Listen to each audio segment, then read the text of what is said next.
आता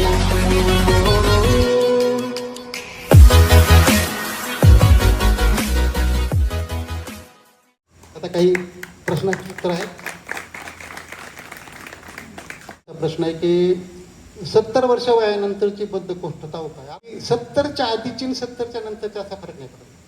फक्त कसं असतं की वयाप्रमाणे वय वाढल्यानंतर आतड्यांची हालचाल ही आपोआप कमी झालेली असते.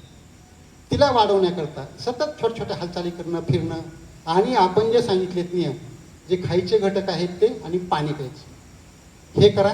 आणि थोडंसं तिसरा हिस्सा पोट रिकामं ठेवून जेवायची सवय लावा.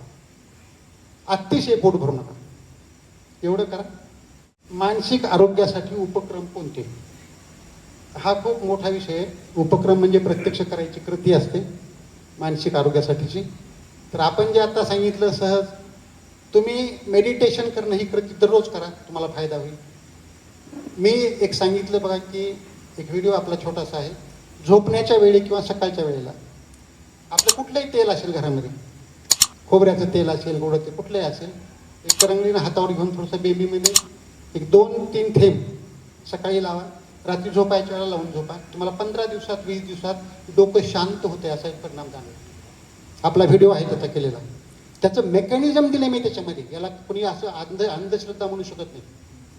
एक सुपर स्पेशालिस्ट डॉक्टर असलेला माणूस सांगतो की तेल लावा असं नाही. तर त्याच्यामध्ये काय मेकॅनिझम आहे ते सांगितलं. तसं करा. आणि हे मेडिटेशन हे करणं आणि थोडंसं सकारात्मक एक अफर्मेशन्स म्हणतो, चांगली वाक्य स्वतः म्हणत राहा, हे करा. थोडं मंत्र म्हणतात तसंही करा. संध्याकाळची झोपण्यापूर्वीची वेळ आणि सकाळी उठल्याबरोबरची वेळ, हे दोन जी चांगल्या कारणानं लावतात, चांगल्या विचारानं घेतात, त्यांची मानसिकता आपोआप चांगली व्हायला लागते. शांत झोप येत नसेल तर काय काळजी घ्यावी? मी आत्ता सांगितलं बाबा, झोपेचं मोबाईल आणि टी व्ही पाहू नका बाबा. आणि दिवसा झोप घेऊ नका. काही जणांना दिवसा 2-2 तास झोपायची सवय असते बघा. दिवसा नका झोप. एक वामकुक्षी ज्याला म्हणतात, एक 10-15 मिनिटं 20 मिनिट तेवढी करा, त्याच्यापेक्षा. घोरणे या आजारावर उपाय काय? तात्पुरतं एका अंगावर झोपत चला, घोरणं थोडं कमी होईल. दुसरं, उशी जी आपण इथं डोक्याखाली घेत असतो इकडं वर, उशीचा जास्त भाग तुमच्या मानेखाली घ्यायचा किंवा अशी गोल करा, तिला मानेखाली घ्या. आणि हे डोकं असं नाही आलं पाहिजे. उशी घेतल्यावर काय होतं, पुढे येत असं डोकं. हे त्या मानेखालच्या याच्यामुळं डोकं असं जावं, मागं जावं असं. उशी कोणती घ्यायची? जशी शालीची आपण गुंडाळी करतो ना, अशी शाल, आणि ती मानेखाली घ्या. म्हणजे काय होत असते की तुमची श्वासनलिका जी आहे हे खाली येऊन अशी दबते. खाली हे जी श्वासनलिका आहे ती खाली येते अशी, त्याच्यामुळे तिथून आवाज येतो आणि त्याला घोरणं म्हणतो आपण. जर ती अशी झाली वरी, कारण तुम्ही मानेखाली जर सपोर्ट दिला तर ती अशी मागं जाते, आणि मागं जर गेली तर हवा सरळ मध्ये जाईल, सरळ बाहेर, आवाज नाही होणार, म्हणजे घोरणं बंद होऊ शकतं. आणि प्यायची पियची सवय असली तर जास्त पिऊ नका, त्यानं पुन्हा जास्त घोरते माणूस. तळपायाची खूप आग होते, दाह होतो, उपाय सुचवा. 3-4 कारणं असतात तळपायाची आग होण्याचे. एक आता आपण बोललो ते नसा दबलेल्या दुखलेल्या ते असतं. दुसरं शुगरचं कारण असतं, ज्याला शुगर जास्त झालेली आहे, नियंत्रणाच्या पुढे गेलेली आहे साखर, ते कारण असतं. तिसरं कारण, तुमच्या रक्त जर कमी होत असेल, अंगातलं हिमोग्लोबिन जर कमी होत असेल, प्रोटीन कमी पडत असतील, व्हिटॅमिन B12 कमी होत असेल, हे चांगले घटक कमी होत असतील आणि तरी पण पायामध्ये आग होत असते. त्याला साधा घरगुती उपाय, संध्याकाळी तेल लावून पायाला झोपा म्हणतात, किंवा डोक्याला मालिश करून शांत झोप यावी म्हणून म्हणतात. पण त्यापेक्षा हे मधले दोष शोधून काढून ते नीट केलं की पायाची आग कमी होईल. जर कोणाचे काही प्रश्न असतील तर त्यांनी या ठिकाणी यावं. काय सर? आपल्याकडून जो आपण अंबाजोगाई रोडनं जातो, अंबाजोगाई रोडनं गेल्यानंतर तिथं उड्डाणपूल येतो एक, त्या मेडिकल कॉलेजच्या बाजूचा. त्या उड्डाणपुलाच्या पुढं जायचं. उड्डाणपुलाच्या पुढे गेल्यानंतर एक मोठा चौक येतो, ज्याला नवीन रेणापूर नाका म्हणतात. त्याच्या पुढे गेल्यानंतर जुना रेणापूर नाका येतो, पण तिथपर्यंत नाही जायचं. नवीन रेणापूर नाका आणि जुना रेणापूर नाक्याच्या मध्यभागामध्ये मोठं कॉलेज झालेलं आहे बघा आता, कॉम्प्युटर कॉलेज, त्याला ऑक्सिट कॉलेज म्हणतात. आणि त्याच्या बाजूला शारदा इंग्लिश स्कूल आहे. मोठ्या बिल्डिंग आहेत, तुम्हाला दुरून दिसतात ते. आणि त्या कॉलेजच्या पाठीमागं आपलं जिजामाता आरोग्यालय 4-5 मजली इमारत, तिथून रोडवरून दिसते तुम्हाला. त्या कॉलेजच्या बाजूचा जो रस्ता आहे मध्ये जाणार, इथून आपलं ऑफिस जसं आहे ना, असं एवढ्या अंतरावर रोडपासून आहे. दिसतंय तुम्हाला तिथं. फक्त आमचं एकच हे आहे, आम्ही बिना फोनचा एकही पेशंट प्रत्यक्ष आलेला पाहत नाही. मला एक पेशंट पाहायला कमीत कमी अर्धा ते पाऊण तास लागतो कमीत कमी. त्यामुळे आम्ही फक्त दुपारी 4-5 जणांना अपॉइंटमेंट देतो, 5-6 जास्तीत जास्त, आणि संध्याकाळी 1-4 लोकांना. मी याच्यापेक्षा जास्त प्रत्यक्ष पेशंट घेत नाही, कारण मला त्या ऑनलाईन ह्याच्यातून वेळच मिळत शकत नाही एवढा.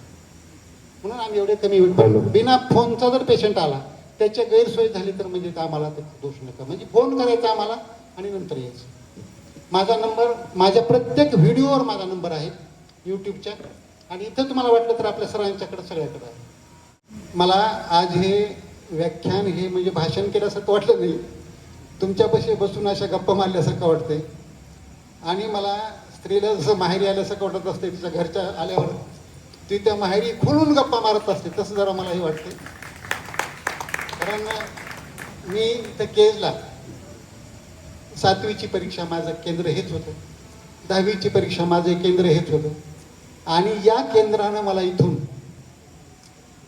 त्या सेंटरमधून पहिला क्रमांक तेव्हा मिळवून दिलेला. मला तुम्ही जर आलं तर मी माझी मार्क दाखवेन. सर मला त्या काळात तेव्हा लॉंग क्वेश्चन असायचे मोठमोठे, 100 पैकी 100 मार्क आहेत 3-4 विषयात. आणि एक आता 1 मिनिटाचाही घेतो की एक तुम्हाला विषय सांगतो सर. मॅट्रिकच्या वेळेला तेव्हा आम्हाला 6 प्रश्न द्यायचे, 5 असायचे 16-16 मार्कांचे, मोठे गणित असायचे 5, आणि एक असायचे शॉर्ट नोट्स, म्हणजे गाळलेल्या जागा भरा एका वाक्यातले असे, ते 20 मार्काचं असायचं. म्हणजे 16 पैकी 80 हे आणि ते 20 असं 100 मार्काचं. आणि 7वा एक ऑप्शनल प्रश्न असायचा, तुम्ही ह्याच्यातला कुठला तरी सोड, मी तुम्हाला एक पर्याय आहे तेवढा असा द्यायचा. मी तो पेपर सोडवला, 3 तास वेळ होता माझा. 2.25 तासात सगळा पेपर संपून गेला सोडायचा. माझं जे कंपल्सरी असतं ते एक प्रश्न कंपल्सरी, बाकीचे 5 मी सोडवलो. पुन्हा चेक करून घेतला पेपर, तर आणखी अर्धा तास शिल्लक होता. आता काय करायचं? बघितलं आपण न सोडलेला कोणता प्रश्न आहे, हे तर आपल्याला सहज येते म्हणलं, ते पण सोडून टाकलं बरं का. आणि त्याच्या पुढचा कहर म्हणा किंवा त्या 15-16 वर्षाच्या वयाचा कॉन्फिडन्स बघा. म्हणजे त्या पेपरच्या पहिल्या पानावर लिहिले, परीक्षकांना नम्र विनंती बरं का, तुम्हाला जे तपासायचे ते माझे 6 प्रश्न तपासा. अहो बाहेर आलो, माझ्या गणिताच्या सरांना मी सांगितलं सर मी असं करून आलो, त्यांनी एक धडाका दिला जोरात. तेव्हा म्हणले अरे कशाला असं लिहून आलास, त्याच्यावर सोडवलाच ठीक आहे, पण लिहून कसं काय आलास? आता त्यांनी कमी मार्क एखाद्यात पडलेला धरला तर त्याच्यामध्ये. तर पहा, आमच्या वडगावच्या संस्थेमध्ये निकाल लागला त्या दिवशी जेव्हा मला 100 पैकी 100 मार्क मिळाले दिसले, ते सर मला 5-10 मिनिट मिठीत घेऊन रडत होते तेवढा. म्हणून या केजच्या आठवणी आहेत अशा. आपण एवढ्या प्रेमानं बोलावलं. आज माझ्याकडून जे काही तुम्हाला 2 शब्द सांगण्याचा मी प्रयत्न केला, प्रॅक्टिकल ह्याचं वापरामध्ये आणा तर त्याचं खरंच चीज होईल. तुम्ही खरंच तुमचं आरोग्य तुमच्या हातात घ्या. आणि कधी अडचण आली, कधी काही सहकार्य लागलं, कधी वाटलं तर आम्ही आहे, डॉक्टर साहेब आहेत, आमच्याकडून सहकार्य मिळेलच तुम्हाला, याची मी तुम्हाला खात्री देतो. पुन्हा एकदा आपणा सर्वांचे आभार मानतो. जय भारत, जय इन्सान. निरोगी राहून दीर्घायू होऊन आकाशात भरारी घेऊया. चला दोस्त हो रोगराईला